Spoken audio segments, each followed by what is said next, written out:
نحمده ونصلي على رسوله الكريم اما بعد سورة المائدہ آیت نمبر 28 اعوذ باللہ من الشیطان الرجیم بسم اللہ الرحمن الرحیم لئن بسطت الی یدک لتقتلنی ما انا بباسط یدی الیک لیقتلک انی اخاف اللہ رب العالمین۔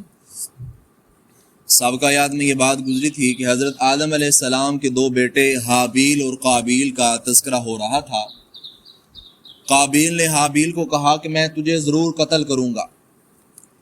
حابیل نے آگے سے جواب میں کہا لئن بسطت الی یدک، کہ اگر تو اپنا ہاتھ میری طرف بڑھائے تاکہ تو مجھے قتل کرے، ما انا بباسط یدی الیک لیقتلک، تو میں اپنا ہاتھ تیری طرف بڑھانے والا نہیں ہوں کہ میں تجھے قتل کروں۔ یعنی شریفانہ انداز سے بات کی۔ جس طرح کوئی آدمی کسی سے لڑائی کرتا ہے، جھگڑتا ہے، تو آگے سے دوسرا آدمی کہتا ہے کہ تو بے شک مجھے مار لے لیکن میں تجھے نہیں ماروں گا، تو بے شک مجھے گالی نکال لے میں تجھے گالی نہیں نکالوں گا۔ یعنی شریفانہ انداز سے بات کر سکتے ہیں۔ دیکھیں، بے شک یہ بات جائز ہے کہ اگر اپنے دفاع میں کوئی آپ پر حملہ کر رہا ہو، اپنے دفاع میں آپ کو کوئی صورت نظر نہیں آ رہی، آپ اگر اس کو قتل کر رہے ہیں تو قتل معاف ہے اپنی دفاع کے لیے۔ آپ پر کوئی حملہ کر رہا ہے اپنی جان بچانے کے لیے، پہلے تو آپ چھیڑ خانی نہیں کر رہے، آپ کسی کو تنگ نہیں کر رہے، لیکن اگر کوئی آپ کو تنگ کر رہا ہے، جان بوجھ کر آپ پہ حملہ کر رہا ہے، وار کر رہا ہے، تو شریعت کہتی ہے اپنے آپ کو بچانے کے لیے، اپنا دفاع کرنے کے لیے اگر آپ نے اس کو مار بھی دیا ہے، قتل بھی کر دیا ہے تو معاف ہے۔ لیکن حضرت حابیل نے اس پر عمل نہیں کیا۔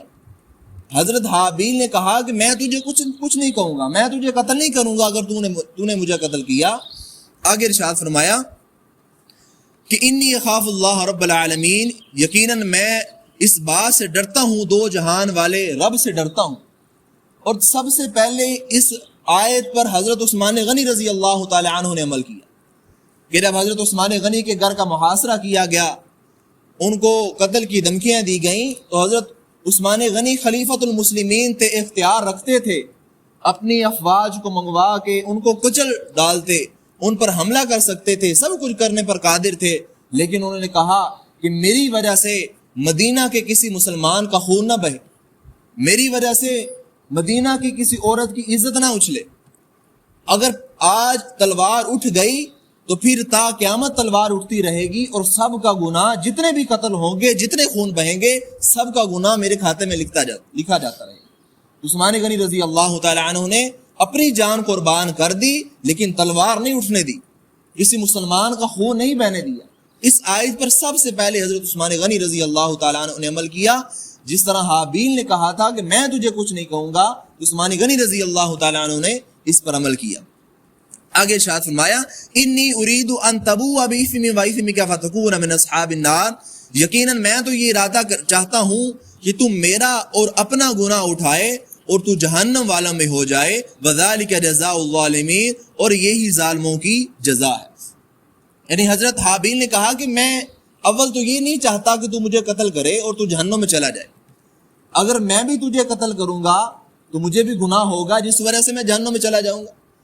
اگر تو مجھے قتل کرے گا تو اپنا گناہ بھی اٹھائے گا اور میرا گناہ بھی اٹھائے گا، کیونکہ حدیث پاک میں آتا ہے کہ کل قیامت والے دن مظلوم اور ظالم کا جب انصاف کیا جائے گا تو ظالم کے جتنے نیکیاں ہوں گی وہ مظلوم کے کھاتے ڈالی جائیں گی، اور اگر پھر بھی حساب کم پڑ جائے تو پھر مظلوم کے جتنے گناہ ہوں گے وہ ظالم کے کھاتے ڈالے جائیں گے، تو حساب مکمل کیا جائے گا۔ اس طرح حضرت حابیل نے کہا کہ میرا بھی گناہ اٹھائے گا اور اپنا بھی گناہ اٹھائے گا اور جہنم میں چلا جائے گا۔ فرمایا کہ وذالک جزاء الظالمین، یہی ظالموں کی جزا ہے، سزا ہے۔ فطوعت لہ نفسہ، تو قابیل کے دل میں یہ بات آئی قتل اخیہ، کہ اپنے بھائی کو قتل کر ڈالے، فقتلہ، اس نے اپنے بھائی کو حضرت حابیل کو قتل کر ڈالا، فاصبح من الخاسرین، تو وہ نقصان اٹھانے والوں میں سے ہو گیا۔ دیکھیں نقصان اٹھانے والوں میں سے کیسے ہو گیا کہ انسانیت میں سب سے پہلے قتل کا جو تعارف کروایا وہ قابیل نے کروایا۔ اس سے پہلے کسی کو قتل کے بارے میں پتہ ہی نہیں تھا، قتل کے نام کا علم نہیں تھا۔ سب سے پہلے جو قتل کو مروج کیا، قتل کو جو قتل کی عادت ڈالی، وہ سب سے پہلے قابیل نے ڈالی۔ اور آپ صلی اللہ علیہ وسلم کا فرمان ہے کہ جس نے اگر کسی گناہ کو مروج کیا، گناہ کی ابتدا کی، تو جب تک لوگ اس گناہ پر عمل کرتے رہیں گے اس کا سزا، اس کا جو گناہ ہوگا وہ اسی کو ملتا رہے گا جس نے اس کو مروج کیا. اور جس نے کسی نیکی کی ابتدا کی تو جب تک لوگ اس نیکی کو کرتے رہیں گے اس کو ثواب ملتا رہے گا. تو اپنی زندگی میں کوئی ایسا عمل کر کے جائیں، ایسی نیکی کر کے جائیں، نیکی پھیلا کر جائیں کہ آپ کو قبر میں بھی اس کا ثواب ملتا رہے. اور اپنی زندگی میں ایسا کوئی گناہ نہ کریں کہ آپ کو مرنے کے بعد بھی اس گناہ ملتا رہے. دیکھیں یہ بڑا نازک مسئلہ ہے. ہم کسی آدمی کو برائی پر لگا دیتے ہیں تو قبر میں بلا وجہ ہمیں گناہ ملتا رہتا ہے. یہ نہ سمجھے کہ بس ہم نے برائی پر لگا دیا، یہ گناہ کرتا رہا، ہمیں کچھ نہیں ہوگا، بلکہ اس کا ثواب اگر نیکی کریں گے تو ثواب، اگر گناہ پھیلائیں گے اس گناہ کا جو گناہ ہوگا وہ بھی ہمیں قبر میں ملتا رہے گا، اس کی سزا ملتی رہے گی. تو اس سے بچ کے رہنا چاہیے. ویسے بھی قرآن پاک میں آتا ہے من قتل مؤمنا فتعمدا فجزاؤه جہنم خالدا فيها وغضب الله عليه ولعنه وعد له عذابا عظیما.